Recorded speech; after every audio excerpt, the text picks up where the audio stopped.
सचिन देव बर्मन यानी कि सचिन दा म्यूजिक की दुनिया के बेताज बादशाह थे वो। सन 50 और 60 के दशकों में उनका संगीत फिल्म म्यूजिक इंडस्ट्री की विरासत की तरह है। सचिन दा संगीत जितना प्रभावशाली देते थे उसकी कोई भी बराबरी नहीं कर सकता। सचिन देव बर्मन यानी सचिन दा, जी हाँ, वो सबके लिए सचिन दा ही थे। उनका संगीत जो होता था वो बहुत ही प्रभावशाली था। उनका व्यक्तित्व उससे भी ज्यादा असरदार और काबिल गौर था।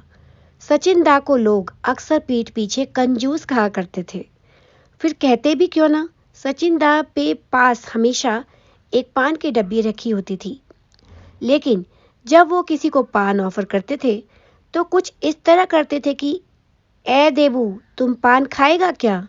फिर जवाब सुने बिना ही बोल देते थे, नहीं नहीं, तुम तो पान खाता नहीं है, फिर क्या करेगा खा के? और फिर पान वापस से जेब में रख लेते थे। वो चाय के लिए भी कुछ यूं पूछते थे कि जब कोई म्यूजिशियन उनके साथ 2 घंटे बैठकर वापस जा रहा होता था तो कहते थे, अगली बार आएगा तो तुमको चाय भी पिलाएगा। कुछ ऐसा ही मस्त मिजाज था हमारे सचिन दा का। लेकिन एक रोज क्या हुआ कि पंडित शिव कुमार शर्मा, जो कि संतूर वादक हैं, उनके घर वह सुबह सुबह पहुंच गए और घर के बाहर से ही आवाज देने लगे। जब शिव कुमार जी बाहर आए तो पूछने लगे, ए शिवो, तुम्हारा फ्लोर कौन सा है? उन्होंने कहा भी कि दादा दूसरा फ्लोर है, पर आप रुको ना, मैं आता हूँ। पर दादा ने किसी की नहीं सुनी और झट से ऊपर उनके फ्लैट के सामने जाकर खड़े हो गए। अंदर भी नहीं आए, बस बाहर से ही बोले, कल तुम बहुत अच्छा संतूर बजाया शिवो, हमको बहुत अच्छा लगा, ये रखो। और 100 का नोट तुरंत उनको गुड लक के तौर पर दे दिया। ऐसा ही बच्चों सा लेकिन दिल फरेब मिजाज था हमारे सचिन दा बर्मन का। बाकी निगाह तो उनकी इतनी पैनी थी कि एक दफा सीटिंग चल रही थी और सारे क्लासिकल इंस्ट्रूमेंट प्लेयर बैठे रिहर्सल कर रहे थे कि सचिन दा की पत्नी मीरा किसी रिश्तेदार के भिजवाए बंगाली रसगुल्ले एक प्लेट में लेकर चली आई। अब प्लेट तो सामने रखी है, पर खाए कौन? क्योंकि किसी ने पूछा कि नहीं कि आप लोग रसगुल्ले ले लीजिए। लेकिन आने वाले दौर के महान क्लासिक संगीतकार और बांसुरी वादक हरि प्रसाद चौरसिया ने निगाह बचा के गपागप 6-7 रसगुल्ले खा लिए। सचिन दा बैठे सब देख रहे थे पर बोले कुछ नहीं। अगले रोज रिकॉर्डिंग थी और हरि प्रसाद चौरसिया जी को सोलो बांसुरी प्ले था।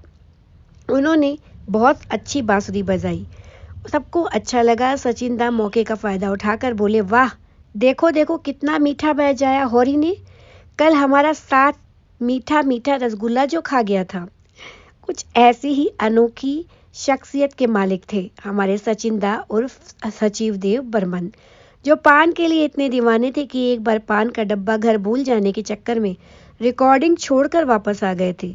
वो अपने पान किसी के भी साथ शेयर नहीं करते थे सिवाय असित सेन के।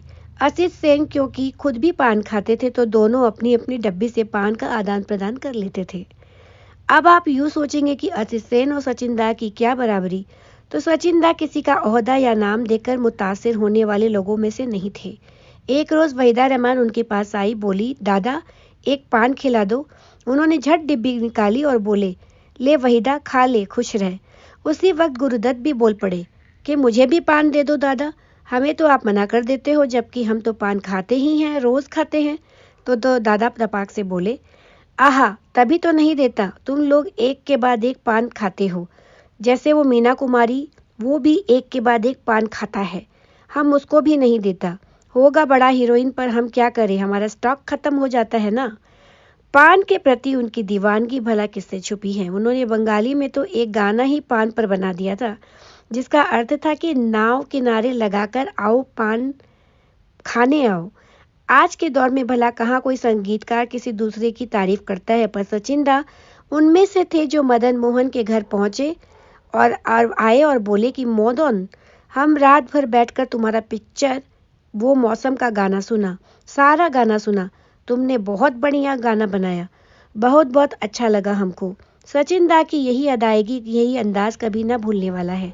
बाकी उनके संगीत को तो श्रोता आज 45 साल बाद भी सुनते हैं, अगले 100 साल बाद भी सुनेंगे। बाकी उन जैसा कंजूस कोई नहीं था, तो उन जैसा दिलदार भी आज तक कोई नहीं हुआ।